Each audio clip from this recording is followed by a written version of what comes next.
2011 বা 2011-র আগে যারা এসসি ওবিসি সার্টিফিকেট বানিয়েছো তাদের সেই এসসি ওবিসি সার্টিফিকেট পুনরায় ভেরিফিকেশন হবে।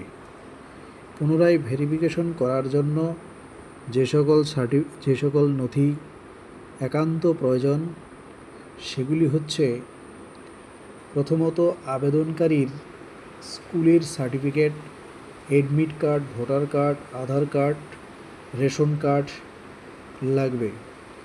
আবেদনকারীর বাবা মায়ের voter card, Aadhaar card, ration card লাগবে। আবেদনকারীর জাতিগত শংসাপত্র লাগবে। তারপর একটি বংশ তালিকা তৈরি করতে হবে।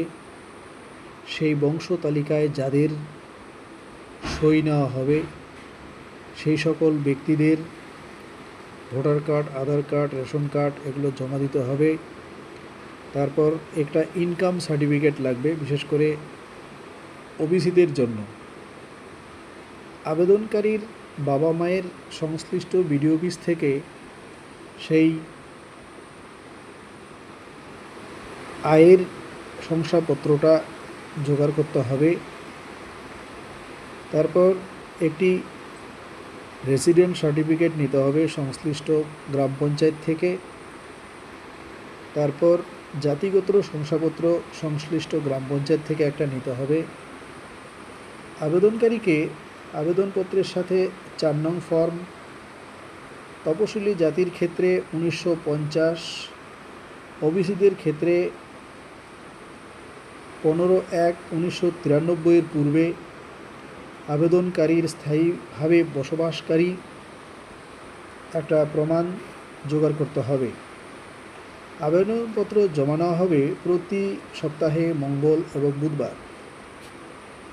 যদি কারো বংশে আগে থেকে ওবিসি সার্টিফিকেট থাকে তাহলে তার জেরক্স জমা দিতে হবে এবং সেই সার্টিফিকেটের সাথে সাথে রেশন কার্ড, ভোটার কার্ড, আধার কার্ডের জেরক্সও জমা দিতে হবে এবং বংশ তালিকা লাগবে এবং সেই বংশ তালিকায় নাম, সই সব কিছু আবার নতুন করে নিতে হবে। যাদের নাকি আগের থেকে ওবিসি সার্টিফিকেট ছিল না তারা একটি বংশ তালিকা তৈরি করবে। সেখানে 5 জন সরকারি অফিসারদের সই এবং 5 জন প্রতিবেশীদের সই নিতে হবে। ফর্ম নাম্বার 4 নিতে হবে এবং 3 জন সরকারি চাকরিজীবীদের সিল এবং সই লাগবে। ইনকাম সার্টিফিকেট অবশ্যই লাগবে।